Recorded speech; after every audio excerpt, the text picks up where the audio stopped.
सैनिकों ने ऊपर की मिट्टी हटाई और कालीन को एक तरफ किया। नीचे एक सफेद फोम का ढक्कन दिखाई दिया। जैसे ही ढक्कन हटाया गया, नीचे से बदबूदार हवा का तेज झोंका बाहर निकला।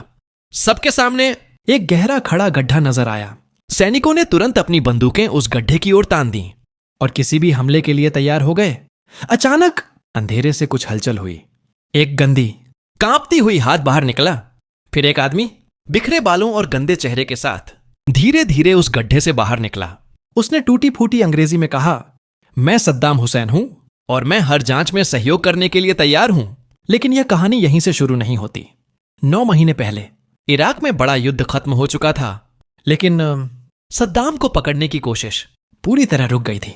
अमेरिकी सेना ने इराक के पुराने शासन के नेताओं की तस्वीरों वाले खास ताश के पत्ते बनाए। इनमें सबसे अहम नाम था सद्दाम हुसैन। हजारों सैनिक इन पत्तों के साथ हर जगह तलाश कर रहे थे। कई बड़े अधिकारियों को पकड़ लिया गया, लेकिन सद्दाम का कोई सुराग नहीं मिला। खोज एक बंद गली में फंस गई थी। तभी टिकरित एयरबेस के एक पूछताछ कक्ष में मेडॉक्स नाम का अधिकारी कई दिनों से लगातार काम कर रहा था। वह दीवार पर लगे रिश्तों के नक्शे को देख रहा था।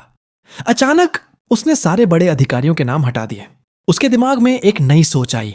सद्दाम अब पुराने अधिकारियों पर भरोसा नहीं करेगा, वह सिर्फ अपने सबसे करीबी लोगों पर भरोसा करेगा। उसने पूरी रणनीति बदल दी। अब उसने बड़े नेताओं को छोड़कर छोटे कर्मचारियों पर ध्यान देना शुरू किया, जैसे ड्राइवर, रसोइया और निजी बॉडीगार्ड। उसने एक नया नेटवर्क तैयार किया और सारी कड़ियां जाकर जुड़ी सद्दाम की निजी सुरक्षा टीम से। लेकिन उस टीम का सबसे अहम आदमी उस ताश की सूची में था ही नहीं। उसका नाम था इब्राहिम, सद्दाम का सबसे भरोसेमंद बॉडीगार्ड। मेडॉक्स ने इस नाम को खास तौर पर चिन्हित किया। अब असली ऑपरेशन शुरू हुआ। इब्राहिम की पहचान करना आसान था, लेकिन उसे पकड़ना बहुत मुश्किल। मेडॉक्स ने फिर योजना बदली। सीधे उसे पकड़ने के बजाय उसके परिवार को निशाना बनाया गया। कड़ी पूछताछ में इब्राहिम के बेटे ने अनजाने में बता दिया उसके पिता को मछली पकड़ना पसंद है और वह अक्सर समर्रा के एक मछली फार्म पर जाता है। यह सुनकर मेडॉक्स को एक और जानकारी याद आई। सद्दाम को भुनी हुई मछली बहुत पसंद थी। अब सब साफ था। इब्राहिम सिर्फ एक बॉडीगार्ड नहीं था, वह सद्दाम तक जरूरी सामान पहुंचाने वाला मुख्य व्यक्ति था। और यही रास्ता था सद्दाम तक पहुंचने का। स्पेशल फोर्स ने तुरंत उस मछली फार्म को घेर लिया। इब्राहिम भागने में सफल रहा, लेकिन उसका एक रिश्तेदार पकड़ा गया। लंबी पूछताछ के बाद उसने हार मान ली और बताया इब्राहिम बगदाद के बीचों बीच छिपा हुआ है। यह चौंकाने वाला था, क्योंकि वह बिल्कुल सामने छिपा हुआ था। अब मेडॉक्स के पास ज्यादा समय नहीं था, उसे जल्द ही वापस लौटना था। यह उसका आखिरी मौका था।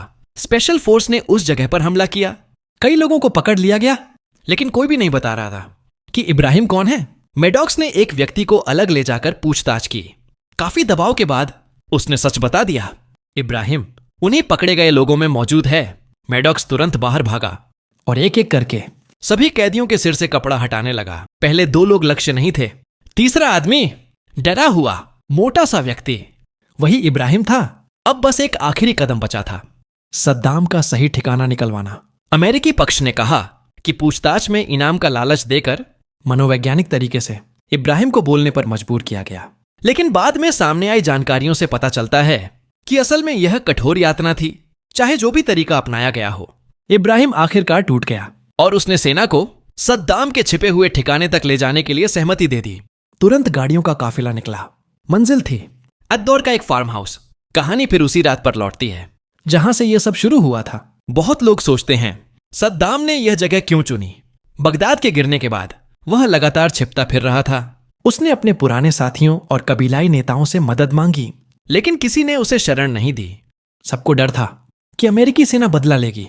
आखिरकार वह अपने ही कबीले के एक परिवार के पास गया, जिसका नाम था नामिक। शुरुआती रिपोर्ट्स के विपरीत सद्दाम हमेशा जमीन के नीचे नहीं रहता था। 235 दिनों की भागदौड़ में वह ज्यादातर समय एक साधारण झोपड़ी में रहता था। जमीन के नीचे बना गड्ढा सिर्फ आपात स्थिति के लिए था। उसे ईंट और सीमेंट से मजबूत बनाया गया था। ऊपर से फोम के ढक्कन से ढका गया था, जो मिट्टी में मिलकर दिखाई नहीं देता था। उसमें हवा आने के लिए एक छोटा पाइप भी था। जब भी अमेरिकी सेना पास आती, वह उसी में छिप जाता। भागने के दौरान भी सद्दाम खाली नहीं बैठा था। वो रोज रेडियो सुनता, दुनिया की खबरें जानता और गुप्त रूप से संदेश भेजकर विरोधी गतिविधियों को निर्देश देता था। नामिक उसका एकमात्र संपर्क था, जो उसे खाना और खबरें पहुंचाता था। लेकिन कितनी भी मजबूत योजना हो, इंसान की कमजोरी उसे तोड़ ही देती है। गिरफ्तारी से कुछ हफ्ते पहले इब्राहिम उस फार्म पर आया। वह सुरक्षा का प्रमुख था, लेकिन उसे उस गुप्त गड्ढे के बारे में पता नहीं था। जब सद्दाम थोड़ी देर के लिए बाहर गया तो उसने नामिक से पूछा, अगर खतरा हुआ तो कहां छिपना है? नामिक ने उस पर भरोसा किया और बिना सोचे सब बता दिया। किसी ने नहीं सोचा था कि यही राज बाद में पूछताछ में बाहर आ जाएगा। यही गलती अमेरिकी सेना के लिए सबसे बड़ा सुराग बन गई। इसके बाद रेड डॉन नाम का ऑपरेशन शुरू हुआ। 600 सैनिकों ने पूरे फार्म को घेर लिया। घर, दीवारें और बाग सब खंगाल डाले गए, लेकिन कुछ भी नहीं मिला। समय बीतता गया और सबको शक होने लगा कि शायद जानकारी गलत है। तभी कमांडर इब्राहिम को वहां लेकर आया। वह चुपचाप आंगन के एक कोने में एक पेड़ के पास गया। वह जगह जिसे सैनिक कई बार देख चुके थे लेकिन नजरअंदाज कर चुके थे। उसने पैर मारकर मिट्टी और सामान हटाया। सैनिक तुरंत आगे बढ़े और सफाई शुरू की। कुछ ही देर में सफेद फोम का ढक्कन दिखाई दिया। एक सैनिक ने ग्रेनेड तैयार किया और उसे अंदर फेंकने ही वाला था। तभी अंदर से आवाज आई, मैं आत्मसमर्पण करता हूं। गंदे हाथ बाहर आए। सैनिकों ने उस आदमी को बाहर खींच लिया। बिखरे बाल, गंदा चेहरा, लेकिन उसने कोई विरोध नहीं किया। उसने अपने कपड़े ठीक किए और शांत आवाज में कहा, मैं सद्दाम हुसैन हूं, और बातचीत की इच्छा जताई। कमांडर ने ठंडे लहजे में जवाब दिया और ऊपरी आदेशों की बात कही। स्थिति पूरी तरह नियंत्रण में आने के बाद सद्दाम को हेलीकॉप्टर में बैठाकर ले जाया गया। इस तरह लंबे समय से चल रही खोज खत्म हो गई। लेकिन यह जीत शांति नहीं ला सकी। सद्दाम शासन के खत्म होने के बाद देश में अराजकता फैल गई। गृह युद्ध बढ़ने लगे, चरमपंथी समूह मजबूत हो गए और पूरा क्षेत्र लंबे समय तक अस्थिरता में डूब गया।